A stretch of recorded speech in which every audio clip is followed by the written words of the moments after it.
Hi, YouTube. How are you doing? I've been better.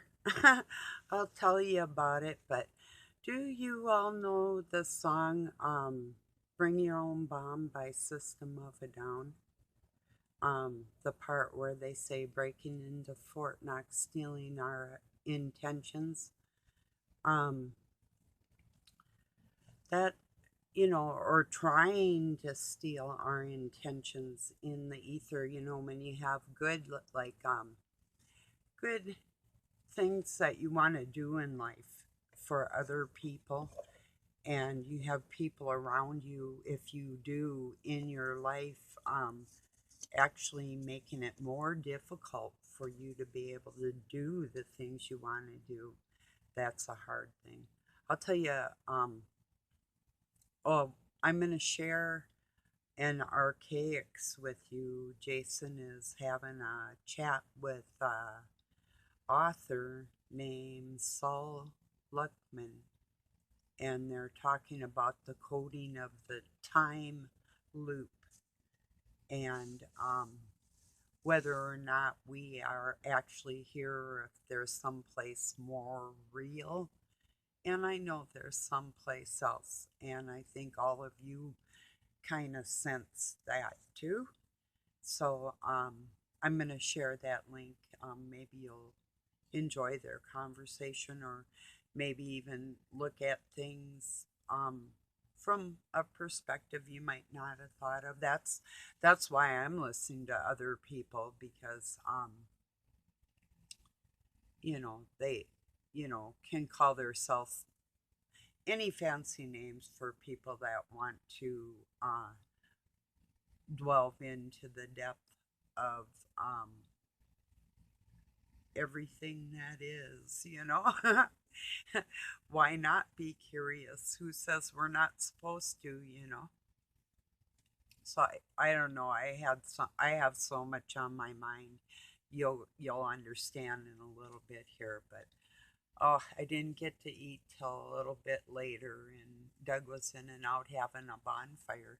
Not a big deal or anything, but it got to be about 10:30, so I had a couple chili dogs I had made, some, and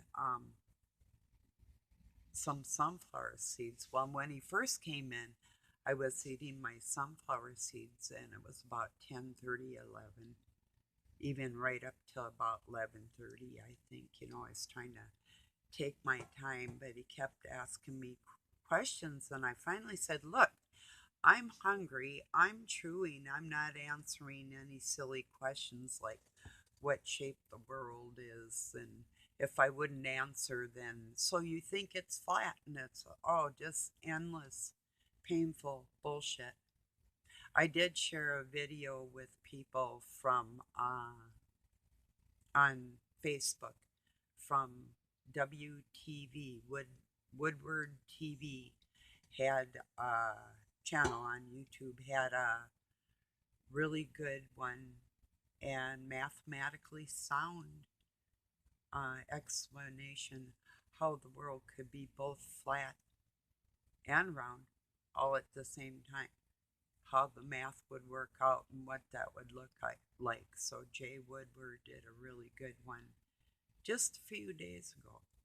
So WTV in large letters, and it'll say Woodward TV, and it'll take you right there. So if you're interested in that. So yeah, that was, and I shared that with Doug, a couple days ago. But a lot of people like him, do not want to actually learn anything. They just want to have something they can say to somebody else so they feel like they're really bright. So it's about 3 o'clock in the morning. He says, "Still talking, still making noise. And I get up pretty early. I try to. I like to. It's normal, you know. Um, so am I cold?" And I wouldn't answer. So he made a fire, and then he's like, "Well, maybe I'll close it down so the house don't burn down." That was nice. I did have my house burned down and had to save my baby and almost died myself in a house fire. So that wasn't very nice right before I was trying to get some sleep last night. And see, it's hard to explain to people um, the intentional torment that somebody that doesn't get their way with me, what they will actually do to me, and how far they will go to do that. So this morning he was trying to sleep, and I kept waking him up, like 3, 4 times, and turned on System of a Down, Toxicity, and Bring Your Own Bomb, and let's see what else was there. A couple pretty good tunes. And then he fell asleep by sitting in front of his computer, and I got a handful of water. And I had to walk all the way from the bathroom into the living room. So I figured whatever was left was going to go on top of his bald head. And that's what I did. And he's like, what'd he say? Damn, oh shit. And I just looked at him like, you're not sugar, you're not gonna melt. So I do feel like combative today. I really do. And I told him, you're gonna cross the line pretty soon here. Yeah, I'm not even playing anymore. It's like you wake me up again. I told him, this is your last warning. So, because it gets serious when it affects my health. Like last week, I literally injured myself 3 days in a row from lack of sleep, and I still have the bruise. And no, nobody touched me. Long time ago, Doug did slap me in my temple, and it could have helped lead to my stroke. And on the same side where I've been injured, and mostly by men in my life, you know.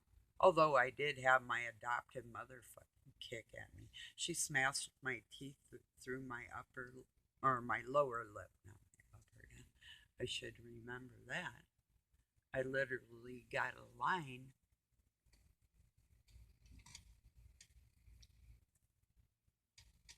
I'm sure you probably see the teeth marks right there. So, yeah, that's because she lied about me to my dad, and I wouldn't let her in my room, and I put my foot up against where my closet was and the doorway, and I had my legs against the wall and the door, and she couldn't get in. I finally got old enough to get away from her. I was about 12. So when I started running away that year, because she'd do things like beat my ass across the room and trying to make me cry. She was so fucking mad she could not make me cry. And like my dad, he'd take me with steel toe boots and have my hand and kick my ass around in a circle. So what I'm trying to say is lack of sleep in my life isn't really nothing new with people that would want to brutalize me. And it's I can't get out of here in the winter.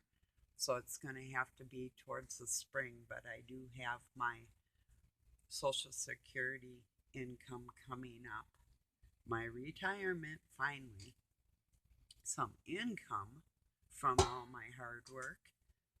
But the bad news today, that's just the good news. Want to hear the real bad news? Um,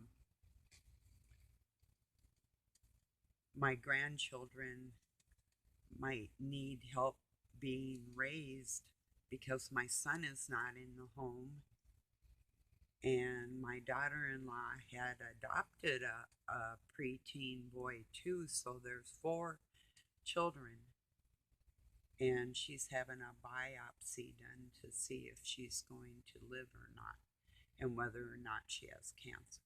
But for sure, it's probably going to be surgery. So, and I'm like helpless right now to help her or them, except for I can't let my grandchildren be alone in this world, and Christy has nobody except me. and her children have nobody but her and I. So that will really care for them. It's not a matter of money or the state or people that are not qualified to take care of certain types of children and whoever. It's a great big deal. So I'm going through a lot right now. Not as much as my daughter in law. And the worst part of it is she's my girl too. So I'm having a hard time with her, for her, right now today. So yeah, so my bad days. She asked how I was doing. I said, not good, you know. But then, yeah, and there's even more that makes it way worse for her right now. It's just terrible. I have no description for the horror that woman's going through right now and the pain. No words. Thinking your kids might be left alone on this planet, and the only one that can help you is somebody that has no vehicle to really even help. I mean, the only thing I could do is really get bunk beds and help all I could. Her too. Absolutely.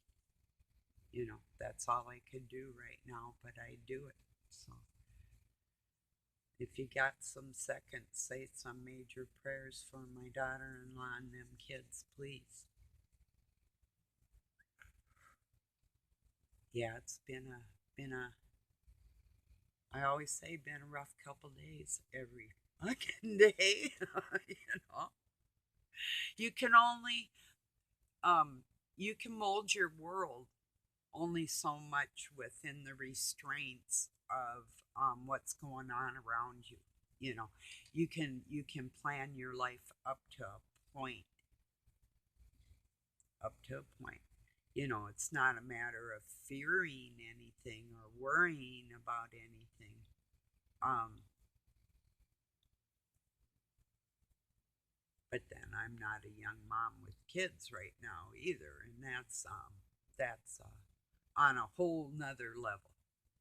So yeah, sometimes people have it worse in other ways. You know,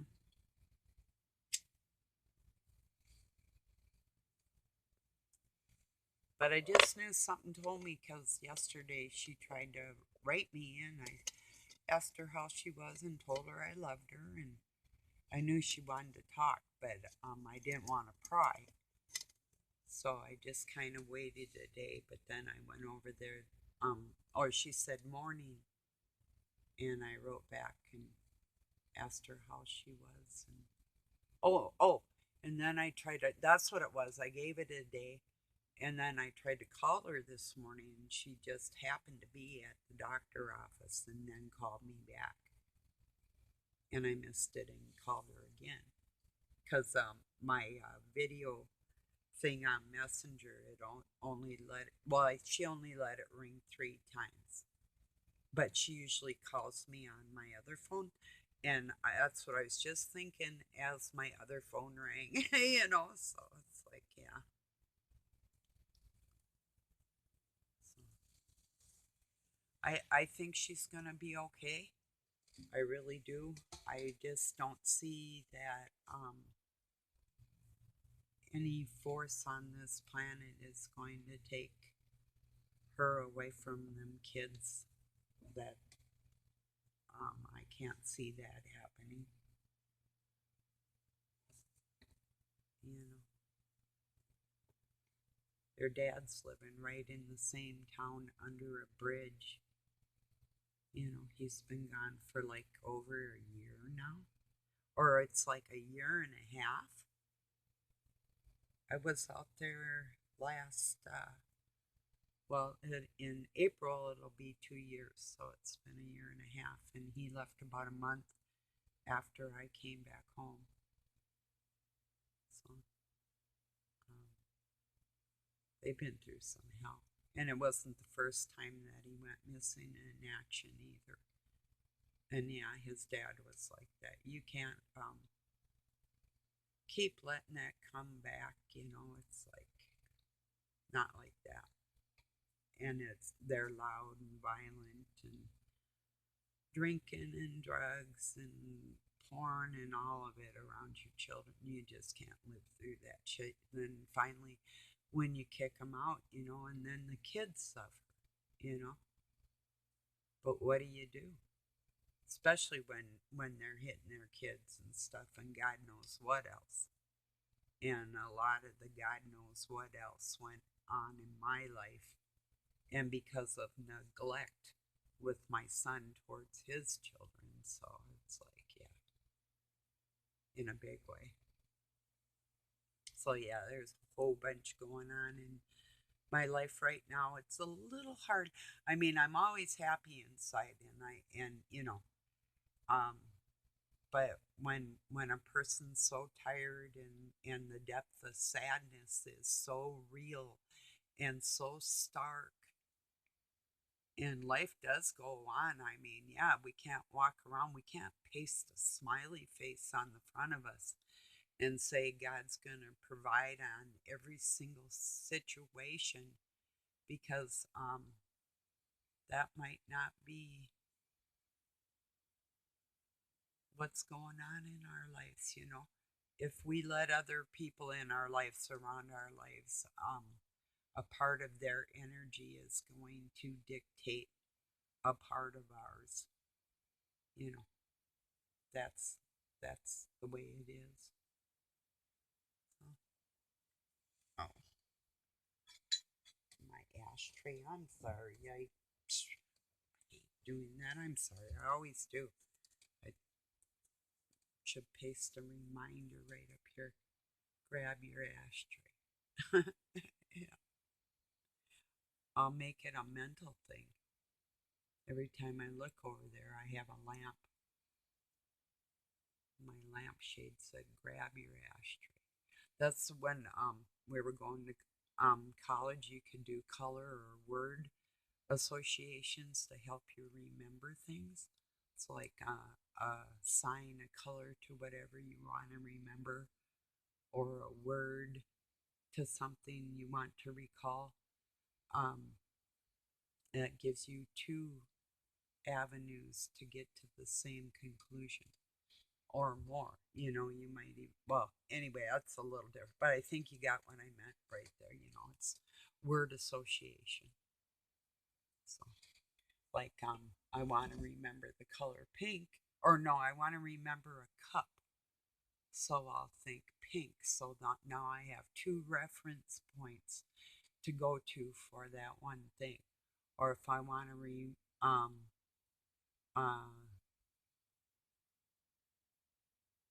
remember the word low, um, and then I'll think of fallen to help me remember the word low, or vice versa would work even. So, or even words, numbers for words, like is what the codes are, you know. Yeah, but people can play with numbers too, so that's not always a down pat thing, and God can do whatever He wants to do. So, and that's the truth. And Satan can't. Don't be fooled. He does not have free reign to do anything to you. Not, in fact, he has explicit orders not to interfere with humans, and that hasn't changed.